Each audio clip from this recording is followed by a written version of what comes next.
I can't stop trading, man. What's going on? Let me tell you what's going on. Futures is a weird thing, right? It's almost like a slot machine. I'm gambling. Why do I keep wanting to go back in? And I've made enough today, right? I guess I could always make more. Stop right now. Your schedule should be set up to where the most volume in the market is.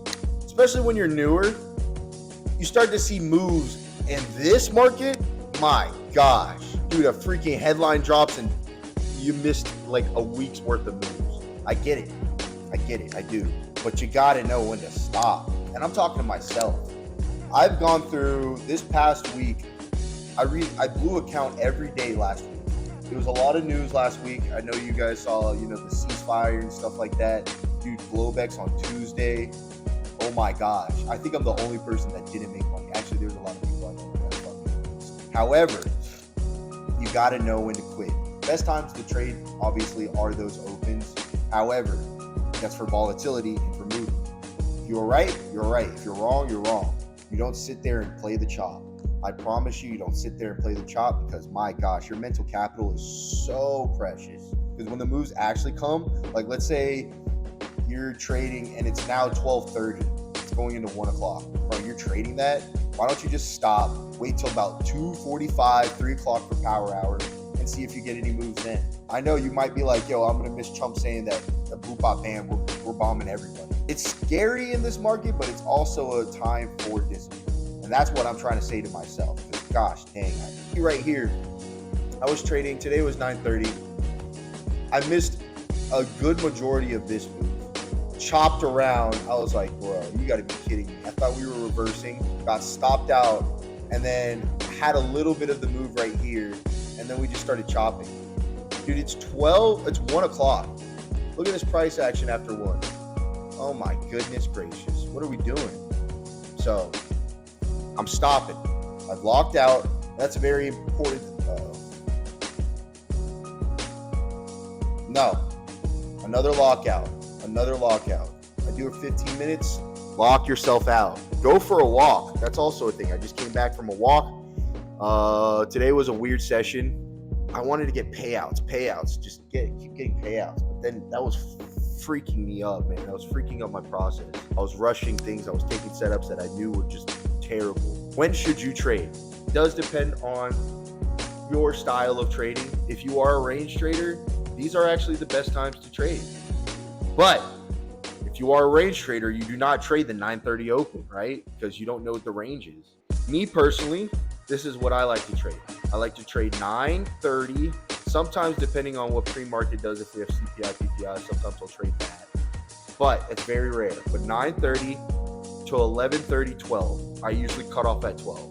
Unless I see like a 12 a.m. reversal, depending on what we trended on, cut.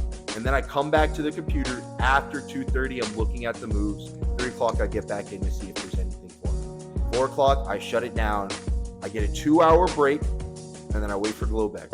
Globex, I kind of maybe, depending on what the setups are, 6 to 6:30, and then I shut it off.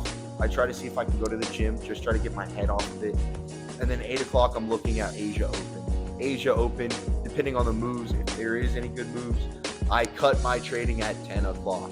I do not want to wait until 12 o'clock, because that's when like you start to see a little bit more volume into 3, which is London's Open. But I like to stop because I want to go to bed. I do not want stress on my mind. I've had a lot of that. There's been times where it was like 12 o'clock. I know you guys remember that gold run up. Dude, I was trading gold at 12. Why would I do that? I lost my appetite and my ability to sleep. Just not good. Why should you stop? Mental capital is 1. You're going to miss the actual moves on the actual like volatility volume session, right? If you do trade those. And then 3rd, you're going to be wrong more than you're right. Let's be honest. Unless your win rate's stupid freaking high, but in that case, you would just see your setups anyways. Utilize this trade of 8 lockout feature. I think it's very, very interesting. Like, look at gold. I would have got squeezed on gold. Do a lockout, take a walk. People that are newer, take it easy. You are not going to hit the lottery. When you buy a prop for an account, you're not hitting the lottery. You you are going to make mistakes, and those mistakes are costly. They're not as costly, but they are costly. With these new prop firms and all the rules and like 1 day to payouts, and they're getting in under your skin because they know you're going to do it. 6 contracts on a free, 6 minis on a 50K, bro. They know you're gonna get tested. And let's be honest, if you're really watching this, if you listen this far through, we know you're a pretty impulsive guy, all right? I've started to get this in my mind, and I've started to dial it back, especially after all the blown accounts, and I would be so close, but I would just be like, bro, there's a trade right there, bro. There's money. Calm it down. I promise you, calm it down, and take your time. This market's not going anywhere. The news will always be here. Trump's going to be here for another 2 years. Let's just observe, learn, and grow. That's what we can do.